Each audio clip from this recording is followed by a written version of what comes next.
Bogus પેઢીઓ બનાવી ખોટા દસ્તાવેજો ઉભા કરી બેંકોમાં ખરા તરીકે ઉપયોગ કરી સાયબર ફ્રોડ આચરનાર ટોળકીના વધુ એક સાગરીતને સાયબર ક્રાઇમે ઝડપી પાડ્યો છે।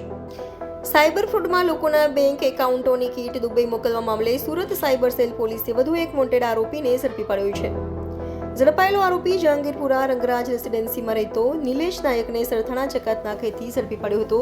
તો આરોપી સામાન્ય લોકોને લોભામણી લાલચો આપી બેંકમાં નવા બેંક એકાઉન્ટો ખોલાવતો હતો, તેની ઇન્સ્ટન્ટ કીટો તથા સિમ કાર્ડ મેળવી લઈ દુબઈ ખાતે મોકલાવી આપતો હતો।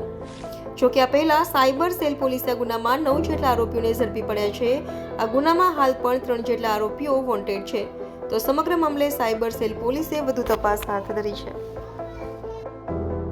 સૂચના અનુસાર સુરત શહેરમાં થતા સાયબર ક્રાઇમને અટકાવવા સારું ગત વર્ષ 2024માં સાયબર ક્રાઇમ સેલ દ્વારા મોટા વરાછા વિસ્તારમાં આવેલ એક પ્લાઝામાં રેડ કરવામાં આવેલ અને ત્યાંથી જે ખોટી બોગસ ફોર્મ બનાવીને એકાઉન્ટ્સ સાયબર ક્રાઇમ વગેરે માટે પૂરા પાડવામાં આવતા હોય છે એ પ્રમાણેનું એક ઓફિસમાં રેડ થયેલ હતી સાયબર ક્રાઇમ સેલ દ્વારા, અને એ વખતે એ રેડ અનુસંધાને એફઆઈઆર નંબર 64 રજીસ્ટર્ડ કરવામાં આવી હતી, જે અંતર્ગત તપાસ રેડ દરમિયાન તથા ત્યારબાદ તપાસમાં કુલ 7 ઈસમોની જે તે વખતે ધરપકડ કરવામાં આવી હતી।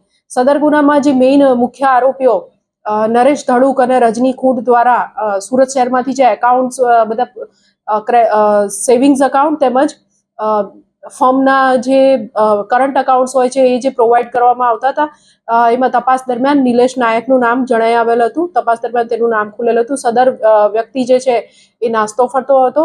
સુરત સાયબર ક્રાઇમ સેલ દ્વારા તપાસ હાથ ધરીને ગઈકાલે આ ગુનામાં નિલેશ નાયકની ધરપકડ કરવામાં આવી છે।